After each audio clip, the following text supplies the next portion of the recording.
Eh bien bonsoir, pour moi il est 23h30.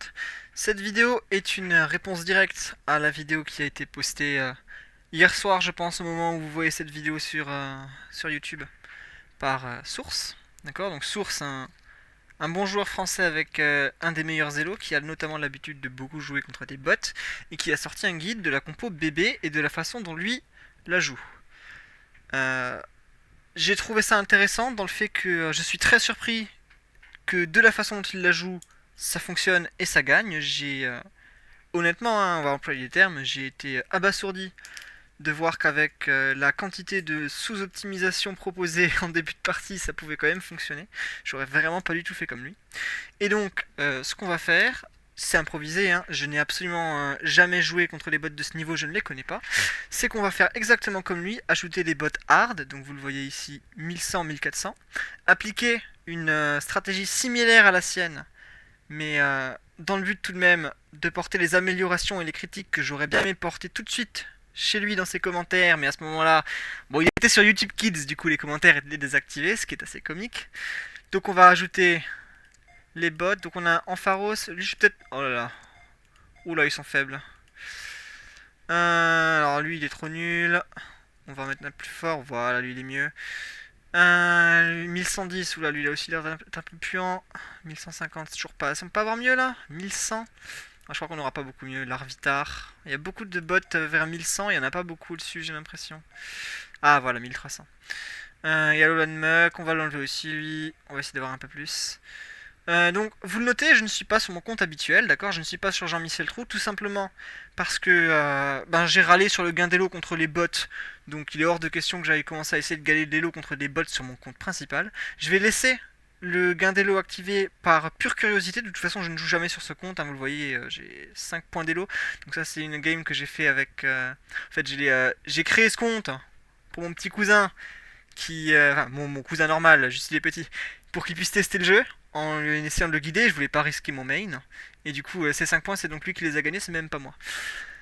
Donc, simplement pour voir, dans un lobby qui m'a l'air honnêtement excessivement simple, avec une stratégie pas si compliquée si on applique des principes clairs, combien on peut gagner brutalement d'élo avec plus ou moins 1000 d'élo de base, donc c'est-à-dire en venant de créer le compte, hein, concrètement. C'est simplement curieux de voir à quel point on peut monter vite dans un lobby stack à ce niveau-là. Voilà, je pense que j'ai tout dit. Alors évidemment, allez voir la vidéo de source, hein. Allez voir son point de vue de manière évidente, parce que je vais me référer à beaucoup de choses qu'il a dites, et il a dit beaucoup de choses qui sont aussi intéressantes, hein. Sans doute que sa stratégie à lui est peut-être plus simple à suivre que la mienne, on verra bien. Et puis si ça se trouve, on va se rendre compte que je vais complètement échouer, hein, et que je dis des bêtises. Mais en tout cas, c'est parti.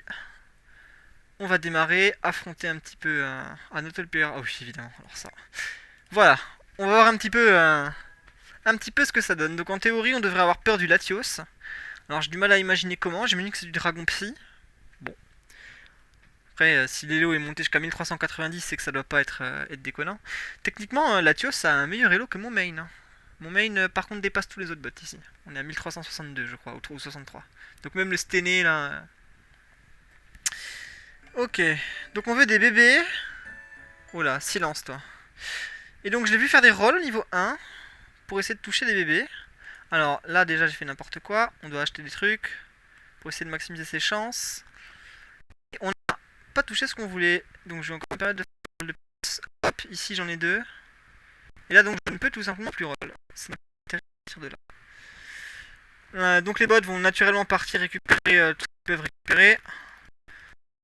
Donc on va vraiment bien sur ce round là. Les humains sont toujours un peu plus lents à aller faire leur choix. Et donc là maintenant, on est censé attendre le niveau 4 pour pouvoir débloquer les bébés de niveau 3. Là maintenant, ça n'a plus trop d'intérêt d'aller essayer de débloquer des bébés maintenant. On ne maximise pas nos probabilités. Par contre, ce qu'on peut faire pour maximiser nos probabilités, c'est acheter ces unités là pour ne pas qu'elles puissent retomber dans notre prochain shop. Et du coup, ça réduit techniquement le pool de champions. Ce que je n'ai pas fait au niveau 1. Et ben c'est terrible de ne pas l'avoir fait parce que du coup, je n'ai absolument pas maximiser mes chances de toucher les unités que je voulais. Donc j'ai déjà fait une game imparfaite. Pas qu'il soit humainement possible de faire des games parfaites, mais Mais il faut le souligner. Donc qu'est-ce qu'on a comme item? On a de l'armure, de l'attack speed, enfin de l'armure, de l'AP, de l'AD. J'aime beaucoup les shard calls, j'aime bien la glace aussi, j'ai envie de prendre la glace sur ce round.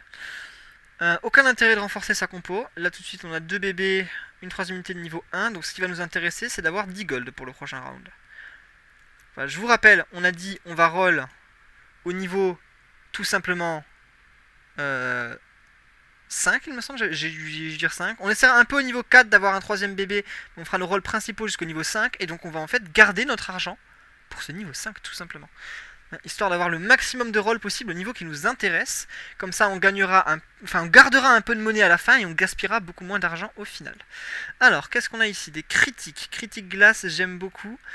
Et du coup maintenant, de tous ces trucs là, je vais prendre le fossile. Alors, assez classique, hop, on va passer un level et on va renforcer sa composition, tout simplement. Est-ce que j'ai un truc vraiment intéressant? Bon, pour ce que j'en sais, en vrai, je vais même mettre une compo un peu plus forte que ça. Honnêtement, perdre avec 3 bébés en début de partie, je trouve ça tellement peu intéressant parce qu'on a que 20% de chance d'avoir un œuf.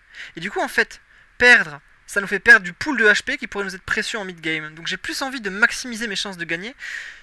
Mais bon, là on est contre un bot qui a du coup son aléatoire modifié. Du coup, il a forcément un Octali en early. Bon, ça c'est pas battable avec la petite compo que j'avais. Mais j'avais tout de même plus de chances de gagner qu'avec 3 bébés si j'en avais eu. Alors que les odds d'avoir un œuf ne sont clairement pas suffisants pour justifier d'avoir envie de jouer ça. Je pourrais passer à 20 gold et je vais le faire en faisant tout simplement ça. Hop. En faisant ça, en fait, je passe à 20 gold. Du coup, je maximise le nombre de gold avec lequel je pourrais roll au prochain stage, au stage 5. Quand je pourrais, si j'ai 5 bébés, les rentrer sur le terrain. Et là, seulement à ce moment-là, ça m'intéressera vraiment de jouer les bébés. Enfin, les bébés 3 là en début de partie, ça ne sert à rien. C'est faire des looses pour pas grand-chose, finalement, ne pas gagner grand-chose. Alors, ça ne veut pas forcément dire qu'on pourra gagner les rounds en early contre ces bots, hein, mais... en tout cas, on aurait plus de chance, et dans des lobbies humains, ces rounds en early, on les gagnerait avec beaucoup plus de probabilité. D'accord, moi je vous apprends. Là, je joue contre des bots, mais je vous apprends à jouer contre des lobbies humains, évidemment. Jouer contre des lobbies bots, c'est pas vraiment apprendre le vrai jeu. Ça, j'ai déjà argumenté longuement là-dessus. Après, bah, du coup, c'est parfait. On perd moins de PV que si on avait laissé ces bots vivants. Alors là, voilà. On pourrait déjà avoir un bébé bonus ici. On l'a pas, on n'a pas le bébé gratuit, c'est pas grave, par contre on a le troisième. Donc on va passer le level, et là maintenant on va essayer d'aller tirer le gros lot. Donc on va prendre tous les trucs qu'on veut pas récupérer sur nos rôles. Métamorphe, on s'en fout, OCF. Hop, hop, est-ce qu'on arrive à avoir, on arrive à avoir le MacBee? C'est pas lui que je veux. Donc, alors on n'a pas le temps, donc on va faire un round à 4 bébés, enfin 3 bébés pour l'instant. Et on va essayer d'aller chercher, alors MacBee je le garde parce que j'aurais peut-être envie de l'utiliser plus tard. Hop. Et voilà le Togepi. Donc on commence à faire nos œufs avec un tour de retard. Idéalement, quand on a de la chance, on commence les œufs au stage 5. Si on commence les œufs au stage 6, c'est pas si grave. Parce que si on n'a pas tous les œufs, bon, finalement, c'est pas tellement mal. Donc vous regardez, en fait, en ayant une compo plus forte et en ayant tué des unités, on a économisé quelques PV. Ça peut faire toute la différence sur une game. D'accord, là on était contre 5 adversaires. On aurait perdu beaucoup plus de PV si on n'avait pas tué 2. Donc ça avait un intérêt de garder cette composition forte. Alors, qu'est-ce que j'ai envie d'avoir là-dessus? L'attack speed. L'attack speed, c'est bien. Il a raison quand il dit source que l'attack speed est un excellent item. C'est la meilleure chose pour aller, je trouve, avec la Twisted Spoon. En dehors, peut-être, parfois des lunettes, qui sont quand même un item intéressant aussi. Le reste des items faits à partir de la Twisted Spoon sont au mieux situationnels. Typiquement, le Pokémon Omicron, il est fort dans les situations où on en a besoin, notamment contre la compo plante. Là, il y en a une d'ailleurs des compos plantes. Le Stenay, il va forcément partir plante.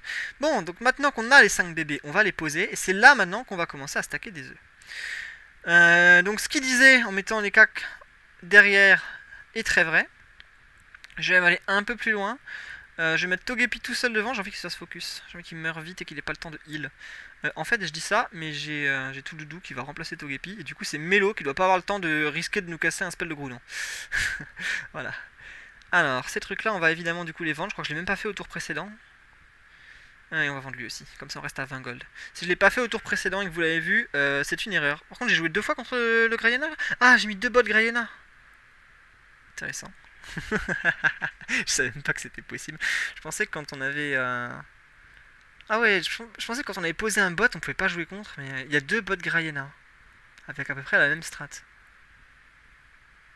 Intéressant. J'avais même pas fait attention. Comme quoi vous voyez. Donc là on va toucher nos premiers œufs. Voilà.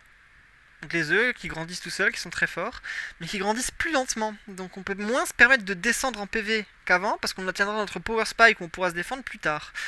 Donc lui c'est l'œuf que je déteste le plus. Étonnamment, dans quasiment toutes mes parties c'est lui que j'ai en premier. Voire des fois en double, alors je sais pas comment est-ce que l'aléatoire est géré, mais en tout cas, je le croise tout le temps, monsieur au taquin.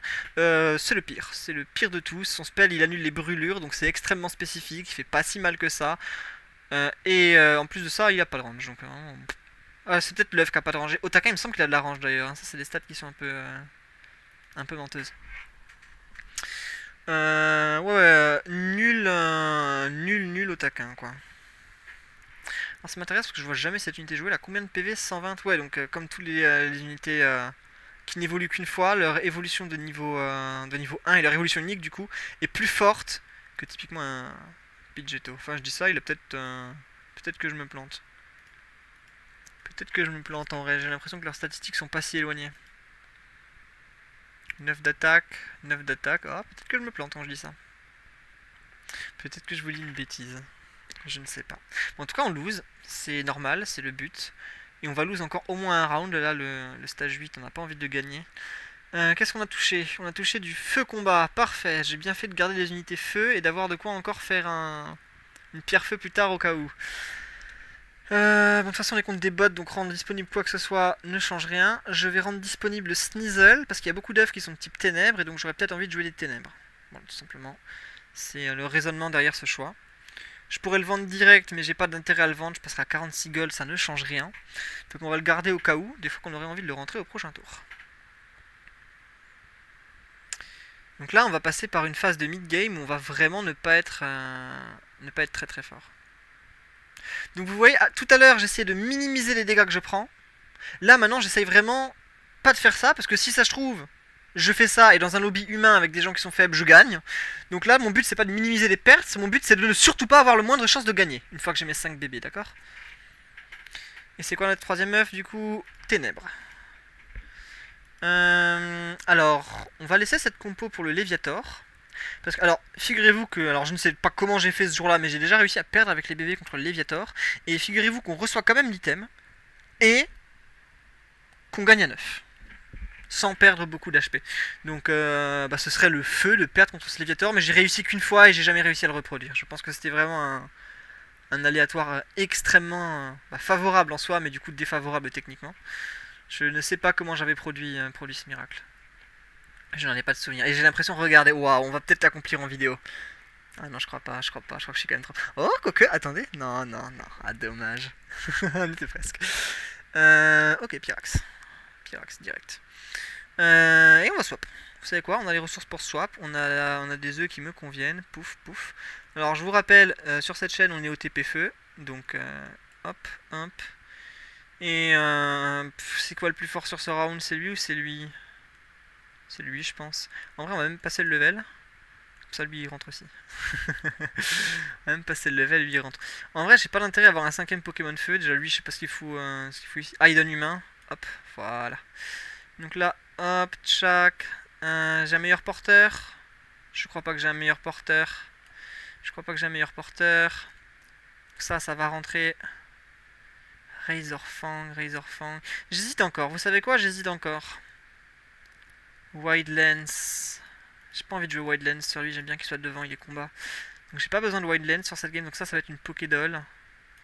Et donc ça va plus probablement être un Razorfang, mais en vrai on gagne des items au prochain tour, donc on n'a pas de raison de se presser. Ah, et ça y est, on va les bots. Ah, il était premier lui. Eh ben intéressant.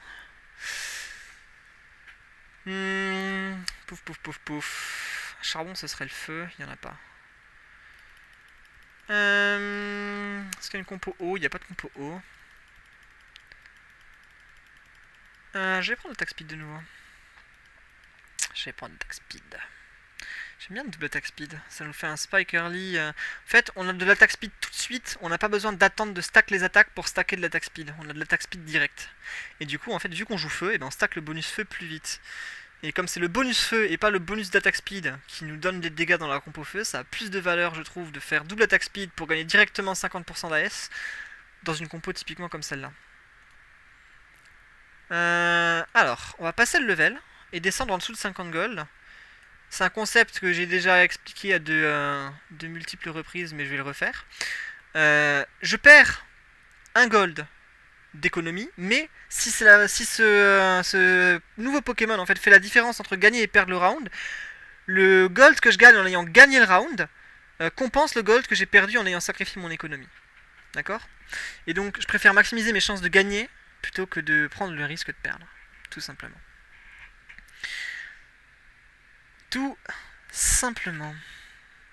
Ok, donc lui est arrivé, lui je l'aime beaucoup plus que Poplio, mais alors par contre si on regarde les stats brutes, ouais, ils ont plus ou moins les mêmes en vrai, donc je dis un peu nimp. J'ai pas de spectre, donc je préfère t'avoir toi qui est ténèbres, qui ira beaucoup mieux avec Gotorita quand j'aurai l'occasion de la poser. Ce qui va être d'ailleurs maintenant à la place de Poplio. Je la pose maintenant parce que c'est elle que j'ai envie de transformer en unité feu et pas Poplio.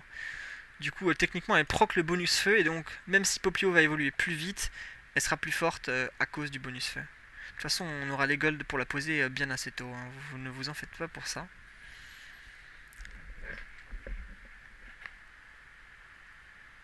Intéressant ce bot, il inspecte double Pyrax. Est-ce qu'on le bat? Parce que mon Pyrax, lui, il a des items et oui, on le bat. Et vous vous rendez compte que je bats ces bots en ayant toujours pas posé mes items tanky, hein. Alors on pourra argumenter que j'ai eu de la chance sur le Pyrax, mais si j'avais eu le Blacéphalon, j'aurais eu un combo avec lui, hein. Donc Blacéphalon aurait été toujours aussi correct. J'aurais dû poser mes items sur un de mes bébés si j'avais eu un... Comment il s'appelle cet imbécile? Un Sulfura. Mais bon, c'est pas grave, hein. Le bébé il aurait tapé quand même, hein.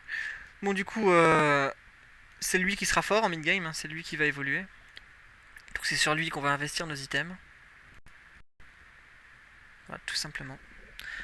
On a 7 Pokémon feu, donc on peut techniquement optimiser notre force à l'instant T en mettant un deuxième Pokémon combat, ici. Parce que lui, de toute façon, il fait pas proc beaucoup de bonus feu, il tape pas longtemps. Alors que permettre à lui de taper plus longtemps en lui octroyant des résistances, ça peut être plus intéressant. Bon, et là, il a pas tapé bien longtemps, parce que j'ai l'impression que cette compo électrique, elle est sur un giga power spike. Est-ce qu'on peut la battre quand même? En vrai, il y a un monde où... ça se joue à pas grand chose. Il y a un monde où on le battait. C'est pas grave, hein, ces petites looses. De toute façon, nos bébés ils grandissent, donc nous on scale. On scale à l'infini. Et eux ils ne scalent pas. Est-ce que je passe à 30 gold pour le rentrer lui? En vrai, j'ai presque envie. De toute façon, on ne procurerait pas deux Pokémon haut. Donc là, vous voyez, parce qu'on a Brionne et parce qu'on peut poser éventuellement lui pour avoir des synergies combat, au tour 20, ça pourrait nous intéresser quand même d'avoir... comment il s'appelle ce type? Volcanion. Volcanion pour aller avec nos feux et aller avec nos Pokémon haut.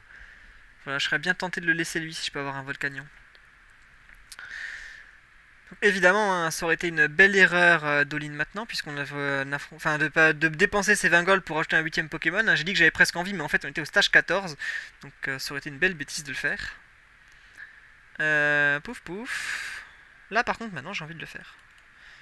Vous voyez, même principe que tout à l'heure, hein. On était à 50 gold d'économie, on passe à 40, donc on perd un gold, mais on rajoute un Poké, du coup on augmente nos chances de gagner et de récupérer ce petit gold bonus. Alors Razorclaw, excellentissime, ça je pose. Hop. On augmente nos chances de coups critiques en mettant plein d'auto-attaques, donc on a plein de chances de faire proc des crits. La Pyrax est souvent vu comme un mage, d'accord, avec son spell qui fait d'énormes dégâts magiques. On a tendance à le jouer avec des items qui font plutôt de l'attaque spéciale. Moi je trouve qu'il est tout aussi fort avec des items qui font de l'attaque physique, hein. Hop.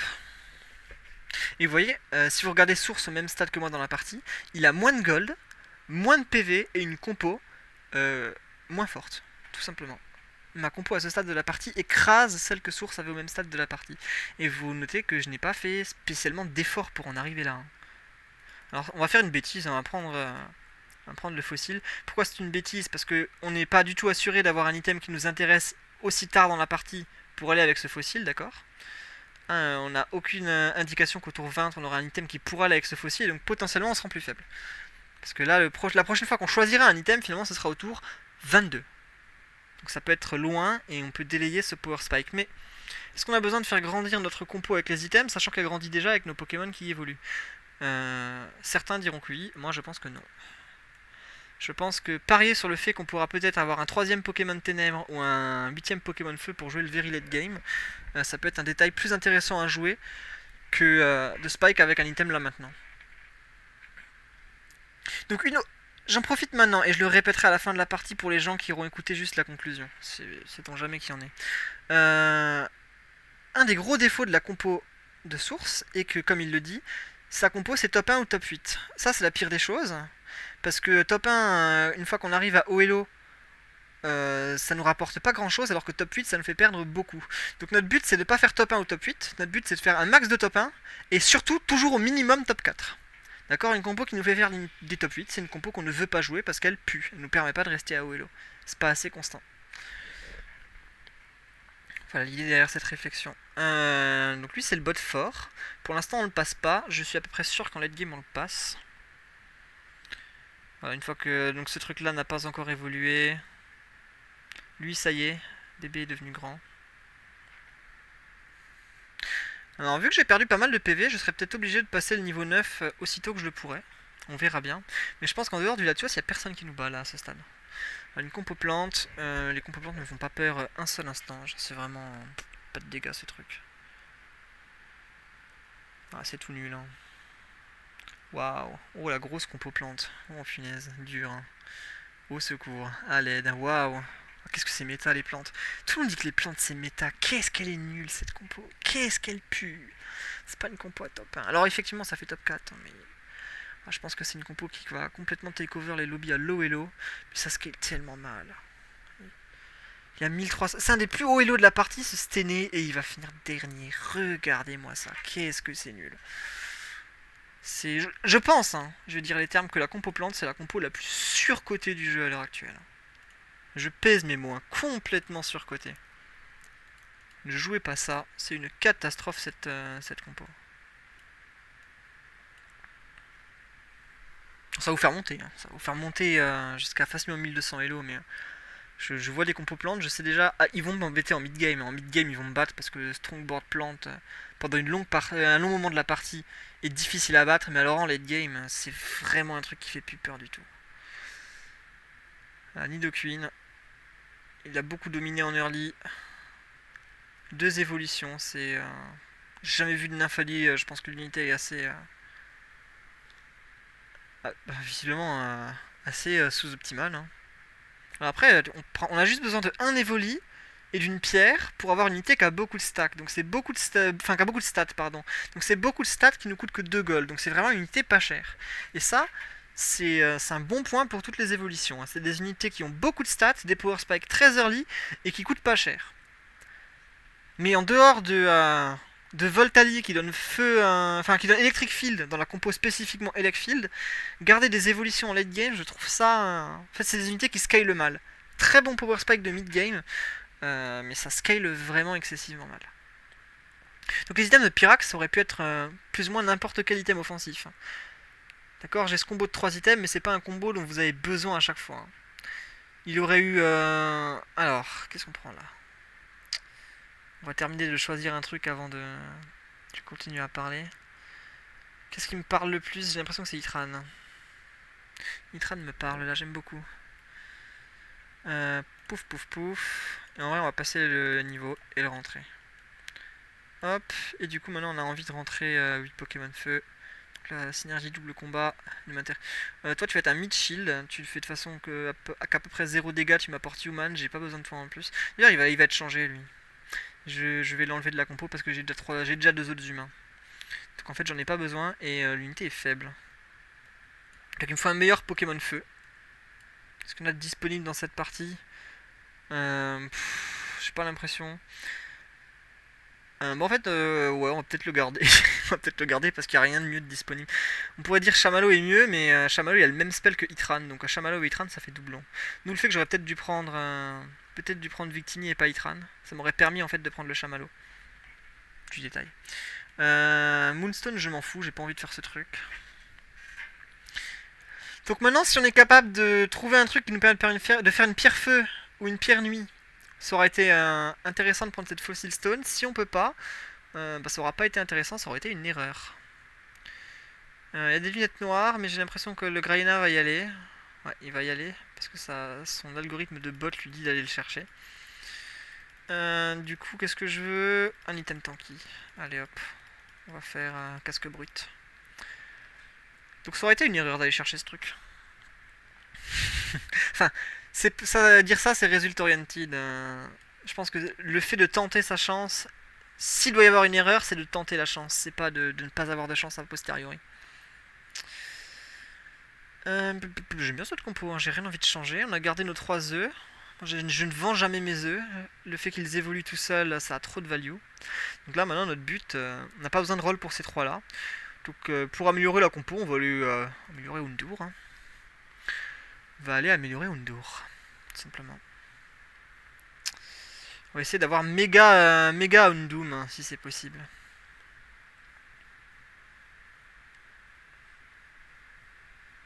Méga Undum, si c'est possible. Bon là, j'ai l'impression que les bots ne me battent plus. Peut-être lui encore. Ça fait longtemps que je l'ai pas joué. On verra la prochaine fois qu'on le croise. Allez, on va aller chercher Undum là. On va aller chercher Undum. Parce que là... Alors, Métamorphe maintenant n'enlève plus de Pokémon du pool, donc autant le faire évoluer tout de suite. Avant ça le faisait, maintenant ça le fait plus. On va repasser à 50 gold. Je pense que lui c'est un power spike suffisant à ce stade précis. On va essayer de faire évoluer McBee aussi sur un des prochains rounds. Alors je pourrais passer à 6 feux, hein. Remplacer ces deux trucs là par des unités plus fortes, notamment les unités de type ténèbres. Moi j'aime bien lui donner ça à 8 feux.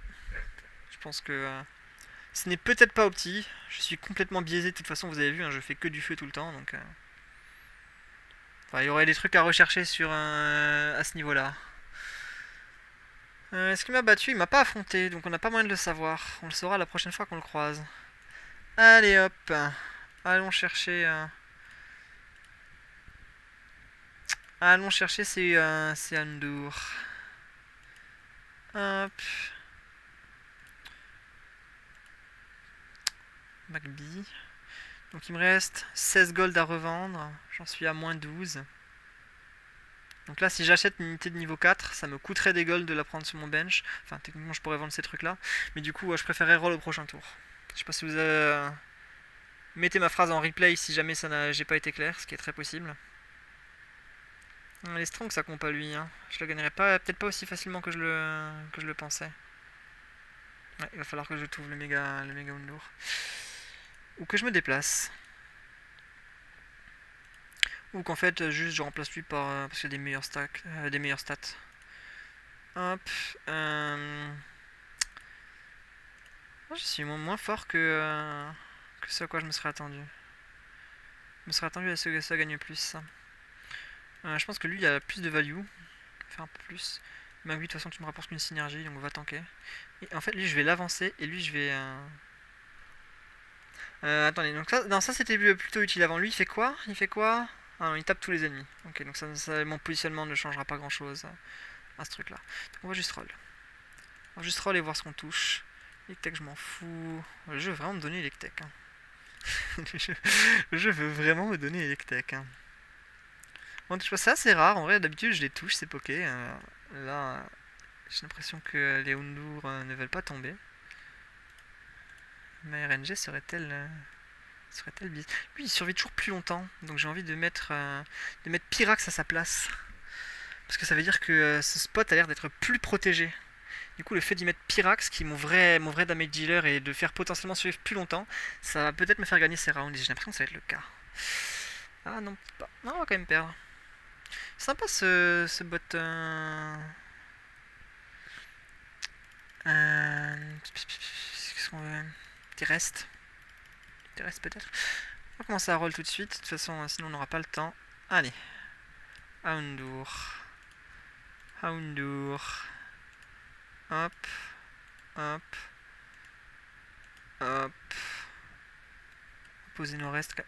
Tu veux bien te poser. Qui est-ce qui survit toujours longtemps? Alors en vrai, c'est lui et du coup j'ai envie de me positionner comme ça. Hop, hop. Bon, on touchera pas Mega Undum. Hein. On touchera pas Mega Undum. Mais il y a aucun Undur dans ces rolls. Ça, alors là, pour le coup, ça c'est vraiment incroyable. Ça m'arrive jamais. Hein. Ça m'arrive jamais d'avoir à ce point-là aucun Undur dans mes rolls. Hein.